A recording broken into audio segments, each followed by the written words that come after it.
Pada hari Jumat tanggal 9 Juni 2017, Ying Chang yang berusia 26 tahun dan berasal dari Nanping, China, sedang dalam perjalanan untuk bertemu dengan manajer pemasaran sebuah kompleks apartemen. Ying sedang mencari sebuah apartemen untuk dia tinggali. Dia baru saja pindah ke Amerika pada bulan April 2017 untuk melanjutkan pendidikannya. Sebelumnya dia belum pernah mengunjungi Amerika atau bahkan pergi keluar dari China. Di China, Ying tinggal bersama orang tuanya dan adik laki-lakinya. Dia telah merencanakan untuk bertunangan dan menikah dengan pacarnya, Hou Xiaolin, pada bulan Oktober 2017, sekembalinya dia ke China. Perjalanan Ying ke Amerika berawal dari Universitas Illinois yang mengundangnya ke sana untuk melanjutkan penelitiannya di bidang ilmu tanaman yang berfokus pada studi fotosintesis pada kedelai dan jagung. Ying setuju untuk melanjutkan studinya di sana karena dia bercita-cita ingin memperoleh gelar doktor dan kembali ke China untuk mengejar karir di bidang mengajar. Setibanya di Universitas Illinois, Ying awalnya tinggal sendiri di sebuah apartemen dalam kampus. Namun dia berniat untuk pindah ke apartemen lain di seberang kampus, supaya mendapatkan harga sewa yang lebih rendah dan mempunyai teman sekamar. Mengingat tempat itu biasanya full, saat itu adalah waktu yang tepat untuk berburu apartemen, karena banyak siswa yang tinggal di sana dalam proses pindah. Beberapa telah menyelesaikan studinya, sementara yang lain telah kembali ke rumah untuk liburan musim panas. Akibatnya, pada tanggal 9 Juni, hanya ada beberapa siswa yang tersisa di kampus. Pagi itu, Ying melakukan beberapa pekerjaan di kampus sebelum kembali ke apartemennya untuk makan siang. Hari itu, dia telah membuat rencana untuk bertemu dengan Rondre Stone, seorang manajer pemasaran kompleks One North Apartment, di mana dia bermaksud untuk pindah ke sana. Sekitar pukul 13:30 siang itu, Ying mengirim pesan kepada Rondres, memberitahu bahwa dia akan terlambat, dan berjanji akan menemuinya pada pukul 14:10. 5 menit setelah mengirim SMS, dia meninggalkan apartemennya dan menaiki T-Line bis MTD. Karena dia tidak mengemudi sendiri, dia memilih naik bis untuk melakukan perjalanan dari sisi selatan ke sisi utara kampus. Rute bis itu membawanya dari Orchard Downs, tempat tinggalnya di kampus, ke persimpangan Springfield dan Matthew Street. Ying turun di sana dengan tujuan ke bis penghubung 22 Limited yang akan membawanya ke One North.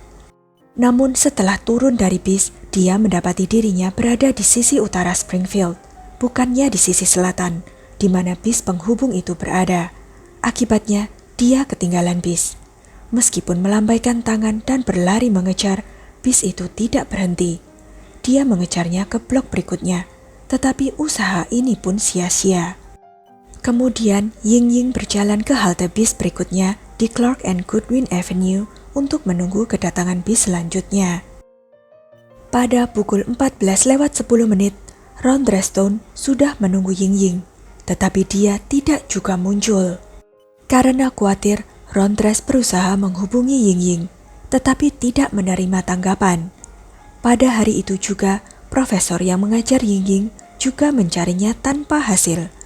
Akhirnya, malam itu, Profesor Guan melaporkan Ying hilang ke polisi. Setelah penampakan terakhir Ying di kampus, polisi mengumpulkan rekaman CCTV dari daerah sekitar. Rekaman itu menangkap Ying berlari mengejar bis dan kemudian berjalan menuju halte dan menunggu di sana. Namun sebelum bis berikutnya datang, Ying terlihat berbicara dengan pengemudi sebuah mobil Saturn Astra berwarna hitam yang berhenti di sampingnya, kemudian masuk ke dalam mobil. Identitas pengemudinya tidak diketahui karena nomor platnya tidak terlihat jelas dalam rekaman. Namun penyelidik memperoleh informasi bahwa hanya ada 26 mobil dengan model spesifik tersebut yang terdaftar di Champaign County, dan hanya 18 diantaranya bermodel hatchback yang cocok dengan mobil yang terlihat di CCTV. Hal ini sangat membantu polisi untuk mempersempit jumlah orang yang terlibat dalam rekaman tersebut. Pada hari Senin berikutnya, 3 hari setelah Ying Ying terakhir terlihat, polisi mulai menghubungi pemilik mobil yang teridentifikasi. Salah satu orang yang mereka wawancarai adalah Brent Christensen, pria berusia 29 tahun yang tinggal bersama istrinya, Michelle Shortman. Brent sebelumnya pernah kuliah di Universitas Wisconsin di Stevens Point dan Universitas Wisconsin di Madison sebelum diterima di program doktoral fisika di Universitas Illinois. Saat interogasi, Brent memberitahu polisi bahwa istrinya sedang pergi berakhir pekan. Ketika ditanya tentang keberadaannya pada hari Jumat tanggal 9 Juni antara jam 2 hingga jam 3 siang itu, dia mengaku tidak ingat. Brent kemudian dengan rela mengizinkan para polisi untuk menggeledah mobil dan apartemennya, tapi mereka tidak menemukan apapun. Saat FBI dan polisi setempat mengintensifkan pencarian mereka terhadap Ying Ying, bukti krusial ditemukan saat mengamati rekaman CCTV dari kejadian tersebut. Mereka mengamati adanya cacat di tutup ban depan pada mobil Saturn Astra hitam di dalam rekaman, yang ciri-cirinya cocok dengan deskripsi mobil Brent. Berdasarkan informasi ini, polisi memperoleh surat perintah penggeledahan pada hari Rabu tanggal 14 Juni dan menyita mobil dan komputer Brent. Ia bersikap kooperatif dan secara sukarela pergi ke kantor polisi bersama mereka. Saat interogasi di kantor polisi, Brent awalnya mengaku menghabiskan sepanjang hari bermain video game pada hari Jumat itu. Namun kemudian FBI menghadapkannya dengan bukti rekaman yang menunjukkan bahwa dia telah menjemput seorang gadis. Seketika sikap Brent tampak berubah dan dia mulai gemetaran. That we brought you up here. Because the car I own was seen picking up a girl that's missing. Where did you drop her off at? She was looking for a ride. She missed her bus. She told you she was going to 1 North, so where did you drop her off at? Dia lalu mengakui bahwa dia mungkin telah salah mengingat hari, tetapi bersikeras bahwa jika dia benar-benar menjemput seorang gadis, dia tidak percaya gadis itu adalah Ying Ying yang sedang hilang. Menurut Brent, gadis yang dia berikan tumpangan itu terlihat tertekan dan berbicara dalam bahasa Inggris yang terpatah-patah. Dia meminta untuk diantar ke lokasi beberapa blok ke utara dari posisi mereka saat itu. Brent kemudian mengatakan bahwa setelah dia salah belok, gadis itu panik lalu keluar dari mobil, dan dia tidak mengetahui keberadaannya lagi setelah itu. Saat penggeledahan di apartemen Brent, polisi menemukan 3 noda di kasurnya, dan penyelidikan lebih lanjut dengan menggunakan cairan luminal mengungkap adanya noda lagi pada tongkat baseball. Barang-barang tersebut lalu dikirim ke lab untuk dites DNA. Diketahui bahwa meskipun sudah menikah dengan Michelle, Brent memiliki pacar bernama Tara Bullis. Polisi meminta bantuan Tara untuk merekam Brent, dan berdasarkan rekaman itu, beserta bukti-bukti yang dikumpulkan selama penggeledahan apartemen, Brent akhirnya didakwa melakukan penculikan yang mengakibatkan kematian Ying Ying dan membuat pernyataan palsu kepada FBI. Meskipun saat itu FBI yakin bahwa Ying Ying telah meninggal, jenazahnya masih belum ditemukan. Di pengadilan, jaksa mengajukan kasus yang menggambarkan Brent sebagai orang yang sangat cerdas dan berprestasi hingga Desember 2016 ketika dia mulai menjalani kehidupan ganda. Menurut argumen mereka, Brent mengembangkan obsesi terhadap pembunuh berantai dengan fokus khusus pada Ted Bundy. Mereka menyoroti ketertarikannya pada buku American Psycho, menampilkan tokoh utama yang menjalani kehidupan ganda sebagai pembunuh berantai.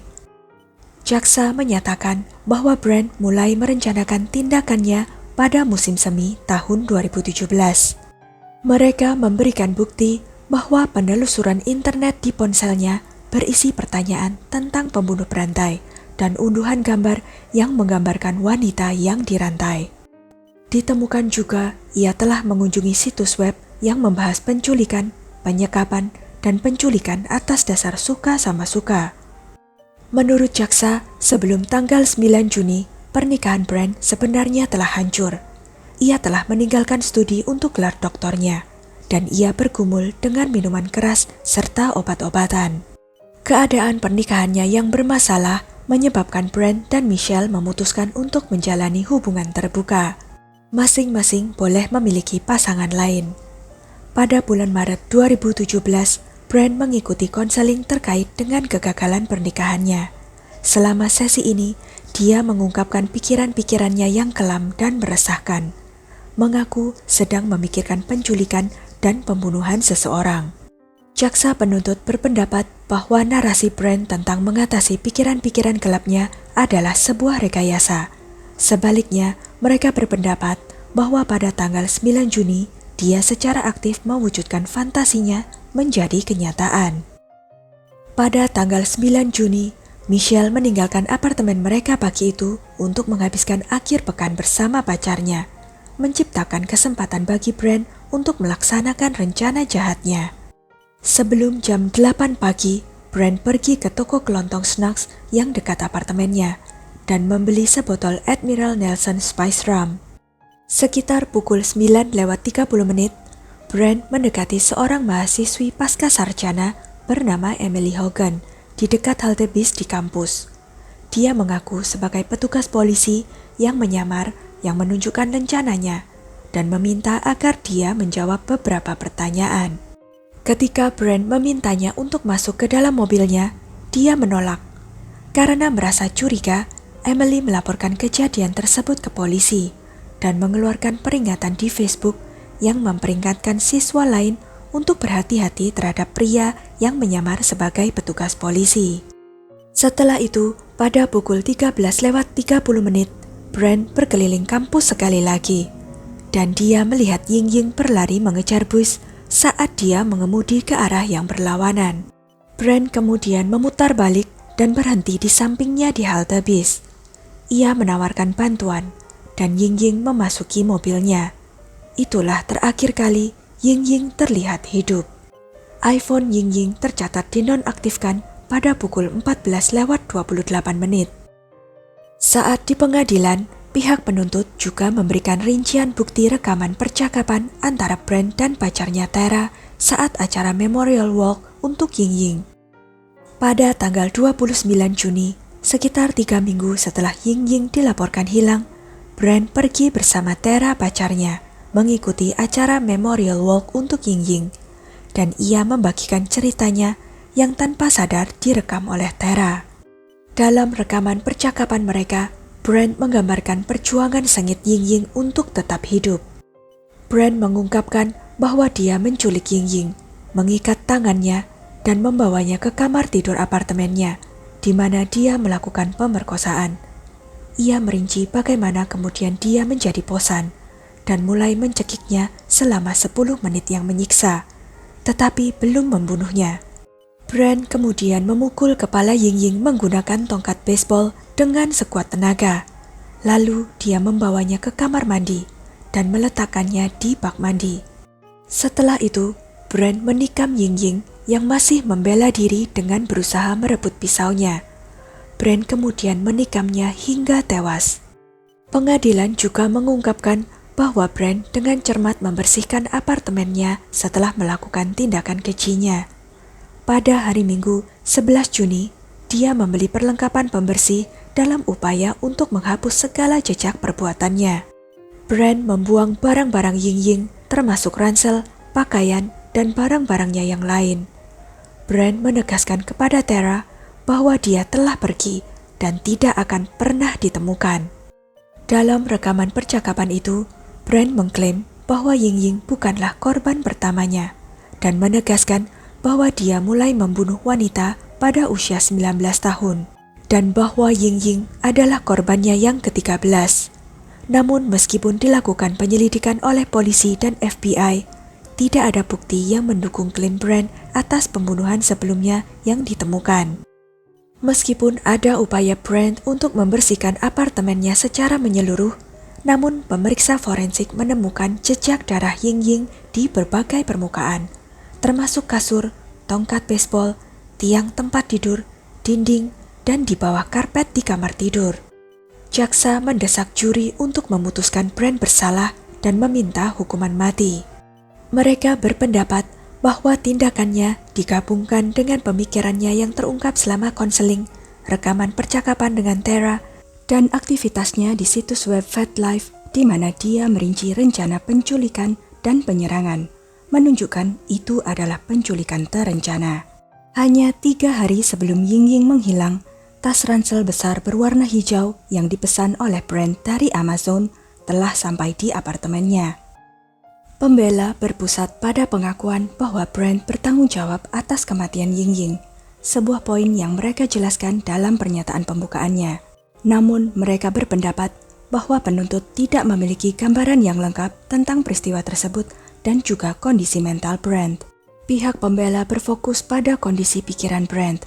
Mereka mendesak juri untuk mempertimbangkan hal tersebut dan memberitahu juri bahwa Brent sering mengkonsumsi alkohol dikombinasikan dengan penggunaan Vicodin dan bergulat dalam pikiran-pikiran gelap.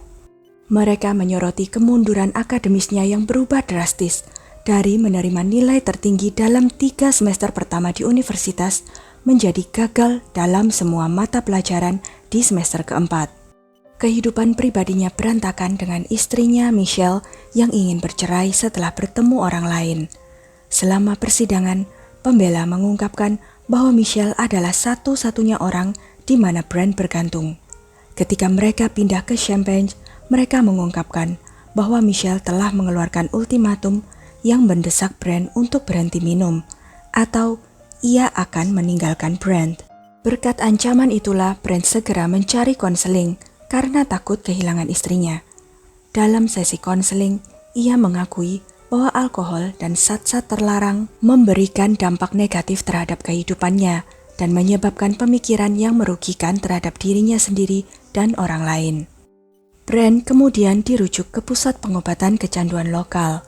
Selama persidangan, kesaksian dari keluarga dan teman-teman Brent menggambarkan dia sebagai individu yang sangat cerdas, yang pada satu titik tampaknya memiliki masa depan yang menjanjikan. Namun dalam beberapa bulan, hidupnya berubah drastis, dan ia sering mengungkapkan perasaan gagal. Pembela menekankan perjuangannya terhadap kesehatan mentalnya, meskipun pembelaan karena sakit mental pada akhirnya ditarik sebelum persidangan dimulai. Pada akhirnya, juri memutuskan Brent bersalah atas penculikan dan membuat pernyataan palsu kepada FBI. Namun, meskipun demikian, mereka tidak dapat mencapai keputusan dengan suara bulat mengenai hukuman mati. Akibatnya, Brent dijatuhi hukuman penjara seumur hidup tanpa kemungkinan pembebasan bersyarat. Keadaan sangat menyedihkan bagi keluarga Ying-Ying. Mereka tidak hanya kehilangan putri satu-satunya yang jauh dari rumah dan menderita penyerangan brutal, pemerkosaan, dan pembunuhan. Namun penderitaan mereka ditambah dengan jenazah Ying-Ying yang masih belum ditemukan. Ibu Ying-Ying, Li Fengyi, telah meminta Brent selama pra-persidangan, menuntut agar dia mengungkapkan apa yang telah dia lakukan terhadap putrinya. Namun, Brent menolak memberikan informasi apapun. Beban emosional dari situasi tersebut terbukti membebani Li Fengyi, yang menyebabkan dia kerap tidak dapat menghadiri persidangan. Setelah pembacaan hukuman pada Brent, yang diinginkan keluarga Ying-Ying hanyalah menemukan jenazah Ying-Ying dan membawanya pulang ke China. Pada November 2018, Brent akhirnya mengaku telah memasukkan tubuh Ying-Ying yang terpotong-potong ke dalam 3 kantong sampah dan membuangnya ke tempat sampah di luar apartemennya. Isi tempat sampah itu telah dikumpulkan dan dibawa ke tempat pembuangan sampah di Vermilion County. Besarnya pencarian yang diperlukan untuk area seluas sekitar 46 meter persegi dan ditutupi dengan sampah setidaknya 9 meter membuatnya sangat tidak mungkin untuk menemukan potongan-potongan jenazah Ying-Ying. Christensen declined to make any comment after his sentencing. To this day, he has shown no remorse for the barbaric killing he carefully planned, and he never apologized to the family. Sekian kisah kali ini. Jangan lupa untuk klik like, share, subscribe, dan komen ya pendapat kalian. Sampai jumpa lagi di video-video selanjutnya.